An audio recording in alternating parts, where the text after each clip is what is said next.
The following presentation may not be suitable for young children. Listener discretion is advised. Vanilla latte on the bar. It's mid-morning on a Friday in Los Angeles, and the cafe up the block is bustling. Stevie Horton's eyes flicker around nervously. I don't think I'll bump into anyone here. But she peeks over her laptop to take another look, just in case. She's huddled in the corner, careful not to show her screen to any unsuspecting eyes. Yet, she still can't shake the feeling that she's being watched. She went to the cafe this morning because she didn't want her boyfriend to come home and find her huddled over her laptop, ordering drugs. That happened once before, and the outcome wasn't pretty. I know it looks bad, but it's not like I'm some kind of junkie with a needle just sticking out of my arm. Stevie has been killing herself working 2 jobs to keep a roof over her and her out-of-work actor boyfriend's head. A few months ago, a girl from Stevie's office mentioned this website that was like the Amazon.com of drugs. You could order whatever you wanted anonymously and get it shipped right to your door. She thought it was too good to be true, like anyone else would. But then she saw an article about it online, and her mild interest became wicked curiosity. Stevie just needed something for energy and pep since she hardly slept. Coffee just wasn't getting it done. So, she recently graduated to something a little stronger: cocaine. Accessing this site was a little different from most sites on the internet, but after reading a few articles, Stevie was finally ready to give it a shot. That was 3 months ago. Now at the cafe in Los Angeles, she hopped onto the Tor browser like a certified pro and connected to the network. Stevie didn't know exactly what Tor did, but it made her anonymous and invisible online. She had the web address already memorized. She'd probably accessed this website 100 times by now. Sometimes she would spend virtually all day on the site chatting on message boards with other anonymous users. But not today. Today, she needed to re-up her medicine. She entered the web address with .onion, hit the enter button, and a white page loaded with a bright green font saying, "Welcome to the Silk Road. Easy breezy, lemon squeezy." The list of drugs was all on the left-hand side of the screen, organized by category: uppers, downers, weed, painkillers, and much more. Stevie clicked on uppers. Her eyes scanned the cafe crowd again, making sure she didn't see anyone she knew. She scrolled down to the heading titled Cocaine and hit enter. In an instant, there was a list of 25 different sellers all peddling the same thing: pure, white, happy dust. The last time she bought from a dealer who sold under the code name CY, but the batch they sent was too weak. She needed something more potent. She wasn't a drug addict, she just needed to get through her day, maybe have a little more fun when she hits the bars at night with the girls. Just like Amazon, all sellers had ratings, and customers could leave reviews. Never with their real names, of course, always under a handle. Stevie's handle for the site? Raven. She liked Poe.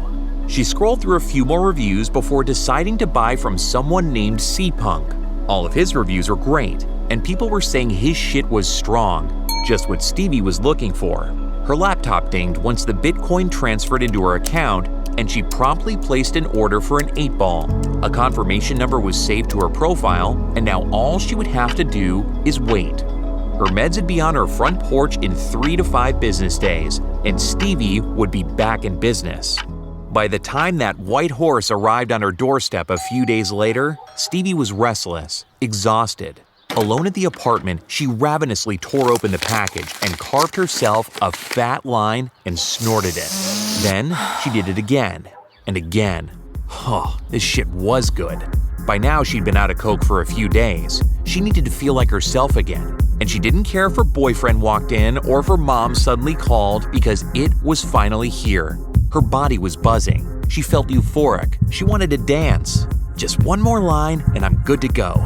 Stevie inhaled one more sweet, sweet line and fell back onto the bed. But before her body hit the mattress, Stevie was already dead. On this episode, buying drugs on the internet, the birth of the Dread Pirate Roberts and the notorious Silk Road. I'm Keith Corneluk, and this is Modem Mischief.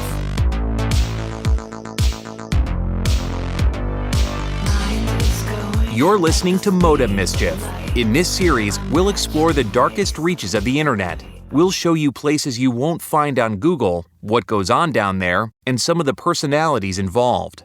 This is part 1 of the Silk Road.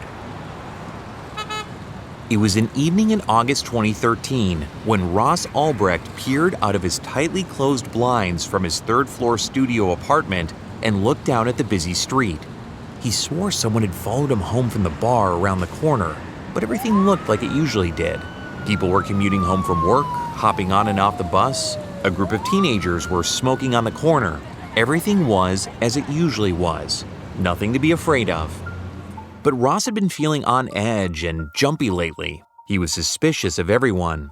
On the surface, Ross was a skinny recluse. But in a dark corner of the web, unreachable by the average internet user, Ross was a drug kingpin.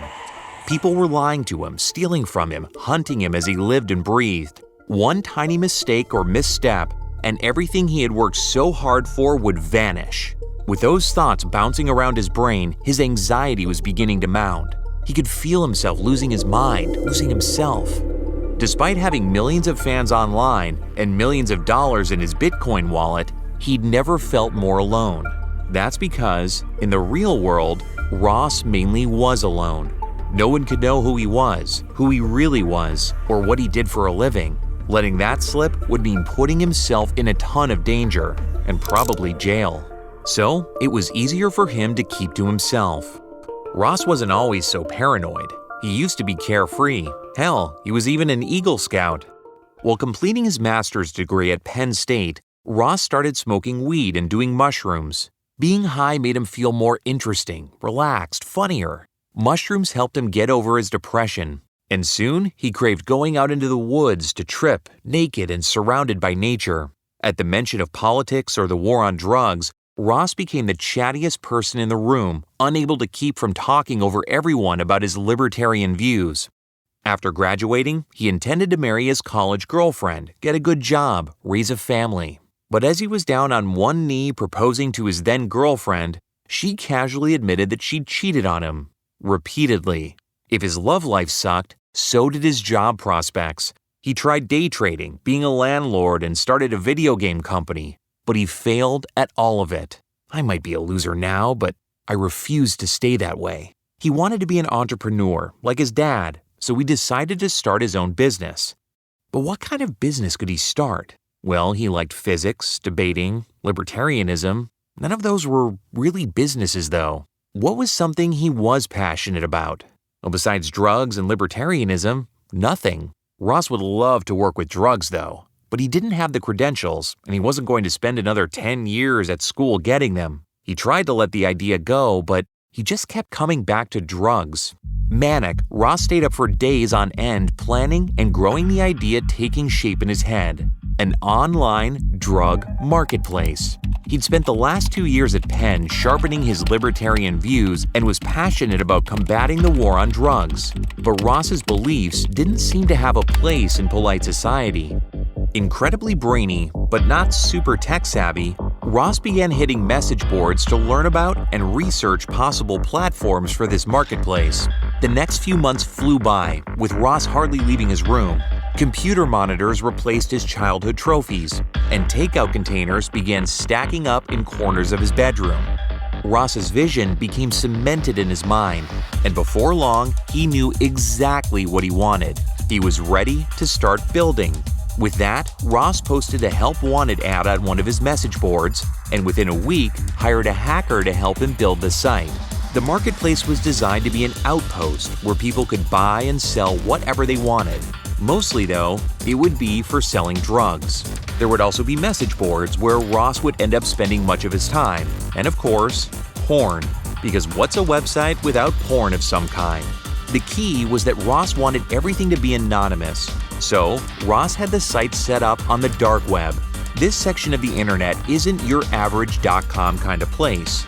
The domain ends in .onion and is the part of the internet that isn't accessible by search engines like Google. The site was run through a special network called Tor that hides users' information by encrypting it and then bouncing the signal all over the world. To Ross, the site was a work of art. Sure, some people would call the white page and green lettering bland, but Ross called it crisp.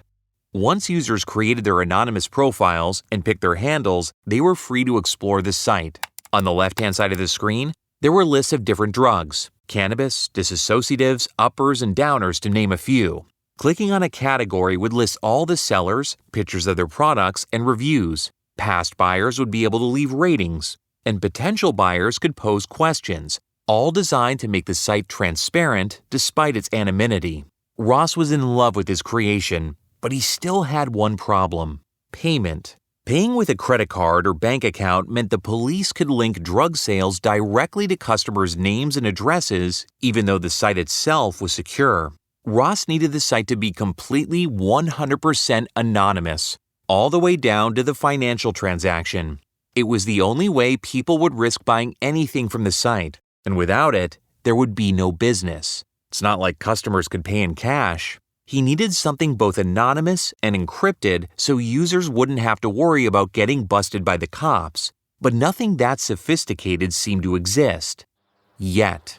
It was a Wednesday afternoon when Ross was seated on the edge of his childhood bed. An announcement popped up on an underground site that proclaimed the arrival of something called Bitcoin.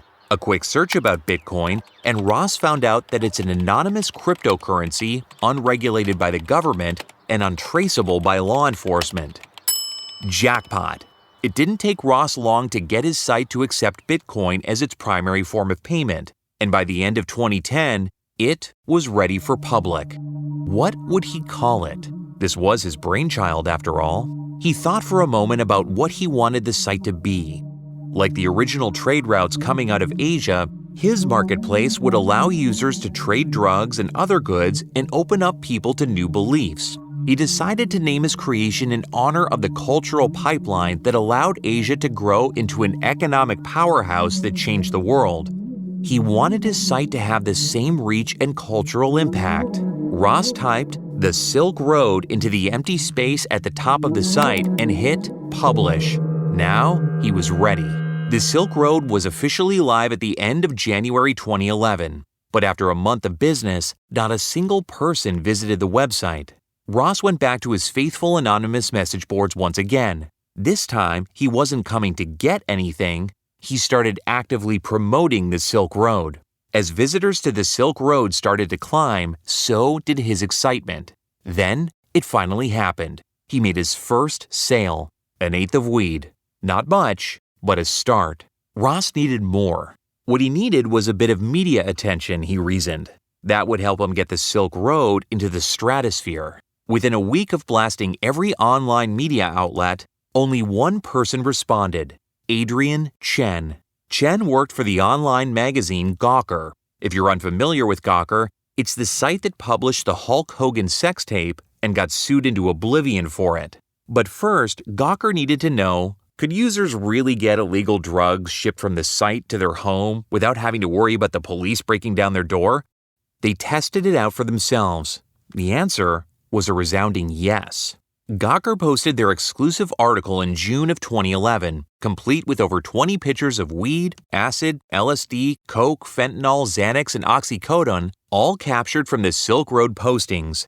The article dubbed the Silk Road the Amazon.com of drugs, calling it stupidly simple to access. It even gave users a step-by-step guide for accessing the darknet site. The exclusive interview about the Silk Road and its creator caused whispers among the public, and by the end of June, the Silk Road was gaining 20,000 new users every single day.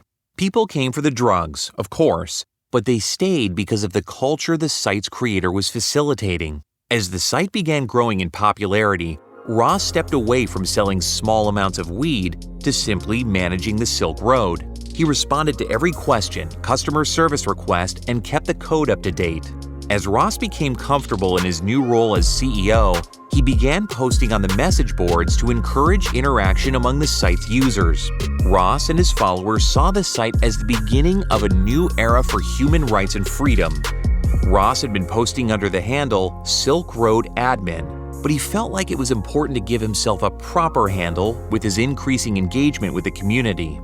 One that accurately depicted Ross and marked him as the fearless leader in charge. The name for himself was almost as important as the name for the site itself.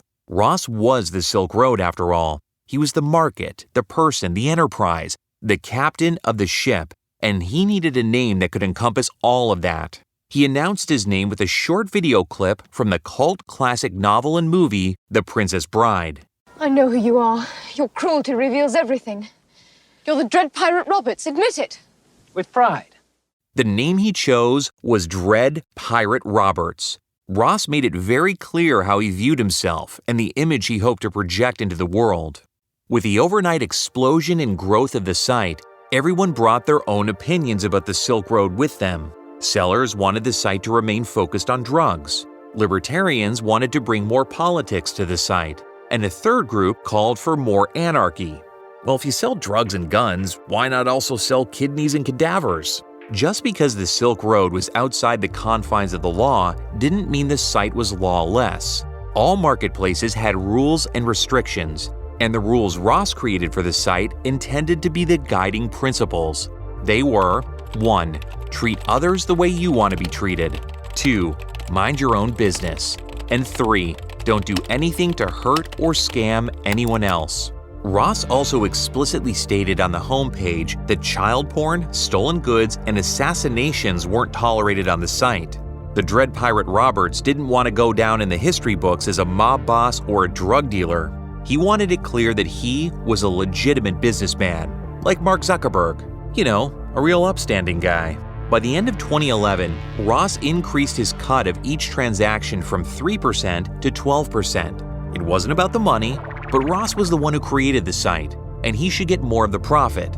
It was just good business. By the end of 2012, the Silk Road was generating $600,000 in Bitcoin per week, and Ross finally found the success that had been eluding him for most of his young life. The Silk Road quickly grew a cult-like following on the darknet. The site, the success, the encryption, the security, all of it. It all seemed too good to be true, and it made Ross feel utterly untouchable. But with most things that seem too good to be true, people eventually find out that they are. And the Silk Road legacy may tell a different story than the one Ross was telling. It was a Friday night at the University of Denver in 2011. A recruit party at one of the fraternity houses was just getting underway. Drinks were flowing, and hormones were overflowing. Brian was a senior in the frat, which meant he got to dick around with the other guys and get as hammered as he wanted to all night long. The party was well underway by the time Jake rolled in sometime after midnight. Jake was Brian's little in the frat and best friend. Jake waved a small baggie of powder in front of Brian's face. "Are you ready to party for real?" Jake asked Brian, who was already substantially fucked up. "Oh yeah, totally down," Brian said. Brian had done coke with Jake a few times before at parties like this one. It made him funnier and even helped him score a few times with the Delta Sigma girls. Upstairs in his room, Jake cut up the powder with a credit card. "Have you ever done brown sugar before?" he asked Brian. "Brown sugar? You mean heroin?" Brian shook his head no. The thought of trying that had never ever crossed his mind. "You'll like it, trust me," Jake said, rolling up a dollar bill into a tight spiral. "It's good shit." Jake inhaled through the dollar bill, snorting a small line off his dresser. He handed Brian the rolled up dollar bill and leaned back onto the bed.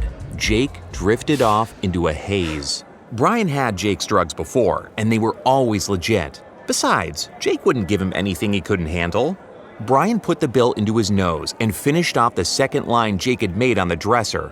Brian slumped back into the desk chair and looked up at the ceiling with his nostril burning so badly that it made his eyes water. For a panicked moment, Brian worried the burning was never going to go away. And then he started to giggle. Every cell in his body melted into a pure bliss he'd never felt before. What had he been so upset about? It didn't matter anymore. Nothing did. After Brian sobered up the next day, the weight of what he did began to sink in. Fucking heroin? What had he been thinking? He knew better.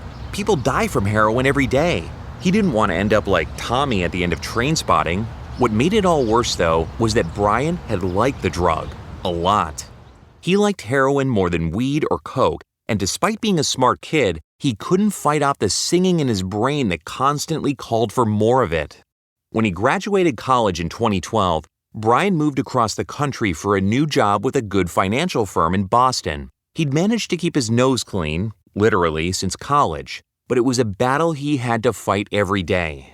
Then, one freezing January day in 2013, his coworker mentioned the Silk Road in the break room. "Have you heard of it?" Colin asked, eyes both wide and weary. Brian shook his head. He hadn't. But when he got home that night, a quick Google search told him everything that he needed to know. He could get drugs delivered, and it would be anonymous. There was no way he could order drugs from the internet, he told himself. But it's anonymous, he thought. No one has to know.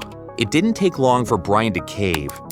3 days later, after a tubing trip with his friends, Brian returned home to find a long envelope in his mailbox. No shit, it actually came. Bri opened the package to find a chocolate bar inside. Opening the candy bar revealed a small baggie of powder that was sealed inside. Excitement jolted his body, and the craving suddenly overwhelmed him. His fingers started shaking as he wiped away bits of chocolate. It looked exactly like he remembered, an innocuous powder. His desire overwhelmed him. He didn't want to stare at it after all. Dumping some out on his dresser counter, Brian vowed that this would be his last time. He would never do H again after this. He grabbed a credit card out of his wallet. He began cutting up the heroin the same way he remembered watching Jake do it. What Brian didn't remember was how much he should be doing. A big line? A small line? How did Jake measure? He started with a small bump through a dollar bill, and his body felt weightless and wispy. That was nice. But it wasn't the same pure bliss he had experienced before. Another small line should do it. Brian dumped out the rest of the baggie. The room was swaying around him with every movement. His limbs were loose and heavy at the same time as he snorted what was left in the bag. A moment later, that familiar euphoria set in. Brian had almost forgotten how fucking great this shit was. The real world melted as he made himself comfortable on his apartment floor. Until the corners of his vision started going dark. His heart began racing and felt like someone had their bare hand wrapped around his heart, squeezing it. "No!" Brian tried to yell, but he couldn't hear himself. He couldn't move. Each heartbeat felt like it echoed through his body and was moving much faster than it should. He noticed it was getting hard for him to breathe. Were his lungs filling up with air? He couldn't tell anymore. He hardly remembered he had lungs. The darkness clouded more and more of his vision until... Brian died that Friday night around 9:30 p.m. Police examined the body and found that heroin wasn't the only drug in his system. He also had Adderall, a deadly combination.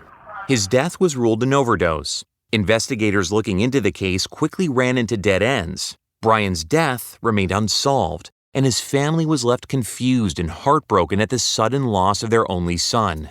Whispers of overdoses like Brian's started to make their way back to the Silk Road. Ross knew that an overdose was possible, but it still annoyed him. People need to know how to handle their shit. The last thing Ross needed was an OD being connected to the Silk Road. Once that happened, it would make its way to the ears of other Silk Road buyers. It's not like Ross was putting the needles in kids' arms and dollar bills in their noses, but it was all about perception. One bad batch of dope, one too many overdoses, and his loyal customers, and let's be honest, fans, would likely jump ship. Ross would be lying if he said he didn't enjoy the attention from his adoring followers, but they wouldn't be buying more drugs if they were dead, and dead was bad for business. Scrolling on the site and contemplating his problem led him to the profile of someone who had been part of the Silk Road for a long time. He went by the handle Dr. X. The doc had been giving out drug advice on the message boards and was answering people's questions about dosing and drug combinations in the forums. What no one on the anonymous site could know was that Dr. X was a board-certified physician out in the real world. Dr. X was spending hours every day answering questions on the Silk Road for other anonymous users. Everything from, how do I inject with a syringe, to, what drugs can I mix this with? Dr. X had all the answers. DPR offered to pay Dr. X for his work on the Silk Road, and Dr. X accepted. The doctor wanted Ross to start sending all drugs sold on the Silk Road to be tested for purity and strength so that buyers can be sure they know exactly what they are buying and that it's safe. But that was a logistical nightmare. For the moment, Ross had convinced himself that he was safe. The overdoses certainly couldn't be traced back to him. Even if the police somehow managed to connect the overdose to the Silk Road, there was nothing that could tie the Silk Road to Ross Ulbricht. Just as Ross was convinced that his enterprise was safe, things were only getting riskier in the real world. On February 18, 2013, the death of 16-year-old Preston hit the news. After a night at his high school dance, Preston and a few friends had gotten a hotel room. The group of kids all took LSD, and Preston jumped from the second-story balcony. He was in a coma with catastrophic head injuries and died the following day. The other kids in attendance that night told the officers where they got the drugs from in no uncertain terms: the Silk Road. Another tragic overdose followed each gruesome case until they piled up on the desks of law enforcement around the world. Small cities in Australia, bigger cities in England, and small towns in rural Texas were all starting to hear about the Silk Road. Local police could do virtually nothing to combat the drugs that were now being dispersed anonymously into their neighborhoods and communities. These smaller police stations had only one hope to end these horrific deaths: the technology of the American government. The most sophisticated and extensive criminal marketplace on the internet, Silk Road. Silk Road is an online illegal drug bazaar where millions of dollars change hands. And its mastermind is a shadowy figure hiding within a secret part of the internet called the Deep Web. From the moment that Gawker posted their exclusive interview in 2011, the Silk Road and DPR began garnering national media attention. The mayor of New York City publicly called on law enforcement to shut the site down as soon as possible. He continued to say that any other response would be grossly neglectful. U.S. Senator Chuck Schumer held a public press conference where he also called for the site to be immediately shut down. Police and politicians around the country heard the governor's rallying cry, and they felt the same way. They were prepared to shut the site down that day, if they could. Law enforcement quickly found out that they couldn't just shut the site down. To shut the site down, they would need access to the site's server, which was hidden and protected by triple encryption. The darknet website was virtually untouchable and untraceable, leaving the most powerful law enforcement agencies in the world stumped. By 2012, the case hadn't moved an inch. Not one lead, not one suspect. Other than the overdoses attributed to the Silk Road, there wasn't much in the way of evidence. With public pressure mounting, the FBI invited other agencies to start consulting in the case. One of the other agents called in to look at the case was Agent Gary Alford from the Internal Revenue Service. Gary knew he was an outsider in the FBI. The IRS was only called in when the FBI got stumped during big investigations involving lots of cash. But Gary genuinely liked helping out law enforcement. He felt like it was the most meaningful part of his job, a job that Gary was good at. He loved puzzles and was known to follow paper trails and evidence to close his cases methodically. The Silk Road landed on Alfred's desk on a Monday morning, and he immersed himself in it. Alfred was only one guy out of 50 who worked the case, but he felt he could see through all the bullshit that the other agents got caught up in. When Friday rolled around, Alfred couldn't find a way around Tor or into the darknet site, but he was determined to find a crack in the case. Gary checked his notes and recalled just how random the site seemed to be. It popped up without warning and had taken over the darknet in a matter of months. But what happened before 2011, Alfred wondered. The clock on his desk hit 5 and he packed it up for the night, but the wheels kept turning. There had to be some mention of the Silk Road somewhere before its big debut. He was sure of it. It was nearing midnight on Saturday, and Alfred couldn't sleep. Surrounded by darkness in his living room, he opened his laptop and pulled up a search engine. Alfred figured that something as complicated and high-tech as the Silk Road wouldn't be able to materialize overnight. There had to be some sort of internet trail. Alfred began digging through all the online hacker message boards and computer tech websites to see if there were any leads. For the better part of the weekend, that's where he sat, glued to his screen. The sun began to rise over New York City, but Alfred didn't stop his digging to notice. On a Bitcoin site, no less. Someone anonymously posted on the message boards about a new anonymous drug site and wanted to see what people thought. The user's avatar was Altoid. Yes, like the mint. Gary's heart started pounding, and then, nearly 36 hours later, he found it. The post was made during the first week of January in 2011, before Silk Road had gotten any publicity.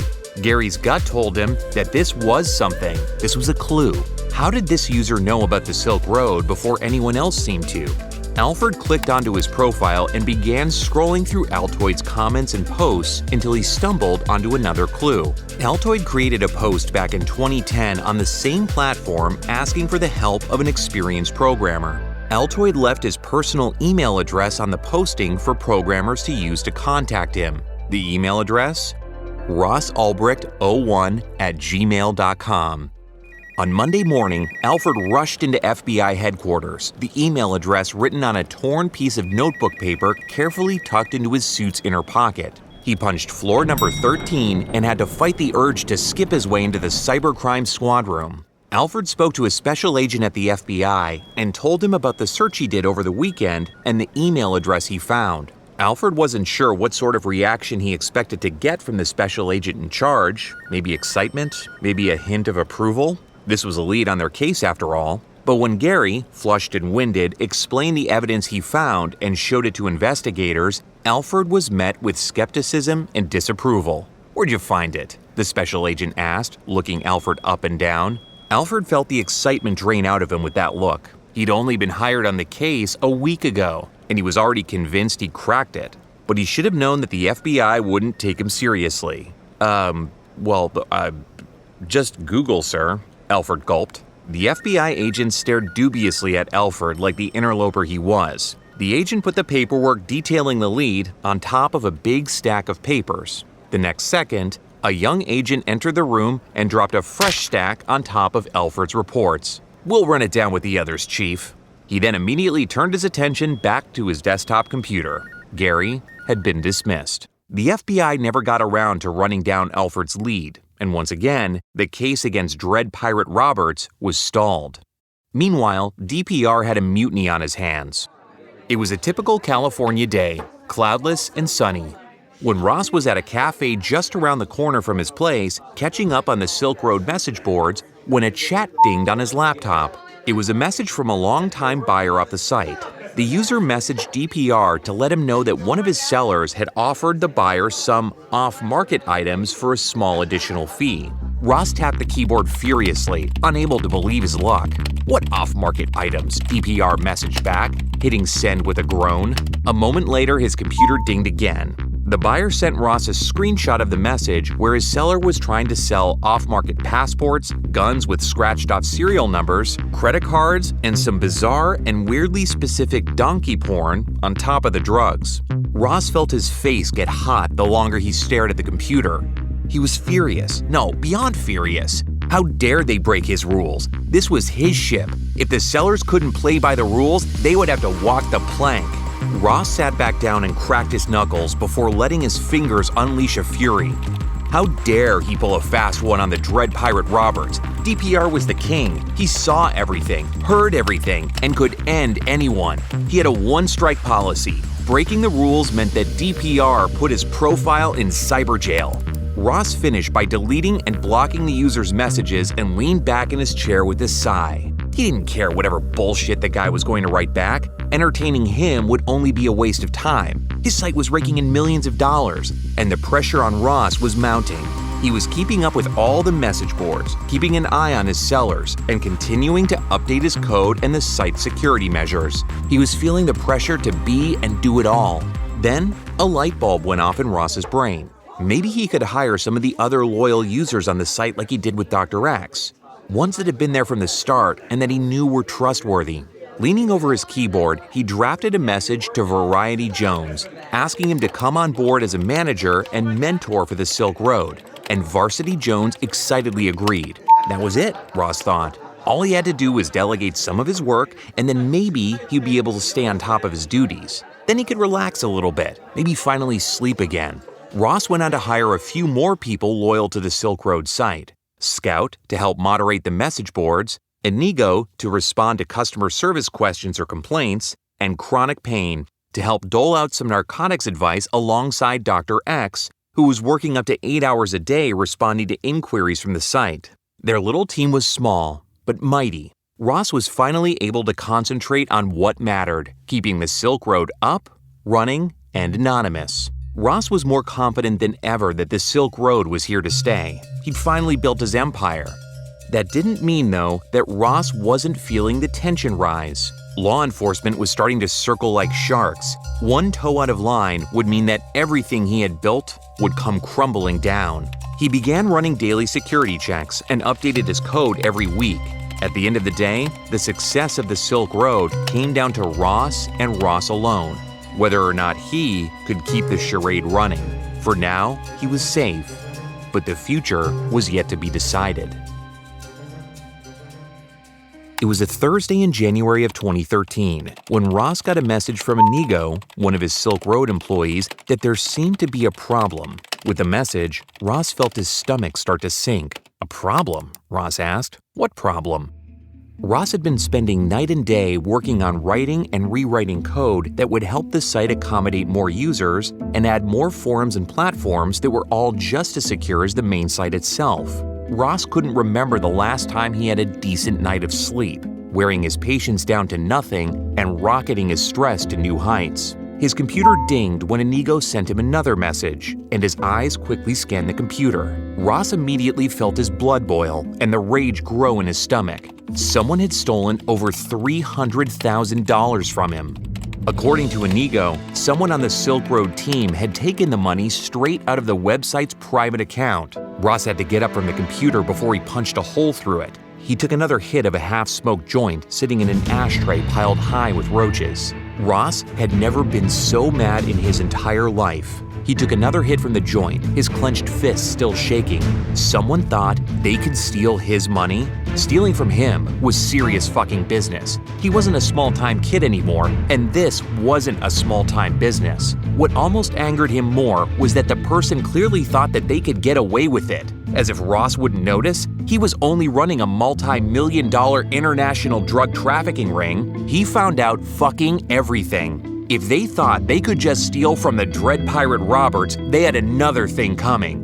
Ross always knew that he would have to make hard choices along this journey. He was dealing with drugs and drug dealers after all. Not everyone had loyalty to him. Choices would have to be made for the good of the Silk Road. Choices that would test the loyalty of his employees and followers. Ross sat back down to write his reply. "Find out who the fuck took it," Ross typed back to Inigo. "We need to make them pay." On the next episode of Modem Mischief, Part 2 and the conclusion of the story of the Silk Road and Dread Pirate Roberts. And that episode is available right now, wherever you get your podcasts. Hey everybody, thanks for listening to the very first episode of Modem Mischief. Don't forget to hit the subscribe button on your podcast app right now so you never miss an episode. Modem Mischief is supported by you, our listeners, and the best way to support us is to tell your friends, your family, even your enemies. And find us on social media at Modem Mischief. Another way to support us is on Patreon or consider a paid subscription on Apple Podcasts or Spotify. Find out more at modemmischief.com. In some cases, we can't know exactly what happened, so we use dramatic reenactments. However, our show is heavily researched and sourced. Sources for this episode are available on our website. Thanks for listening. Modem Mischief is brought to you by Mad Dragon Productions and is created, hosted, and produced by me, Keith Corneluk. Additional writing and research for this episode by Lauren Minkoff. Mixed and mastered by David Swope. For more information, visit us online at modemmischief.com.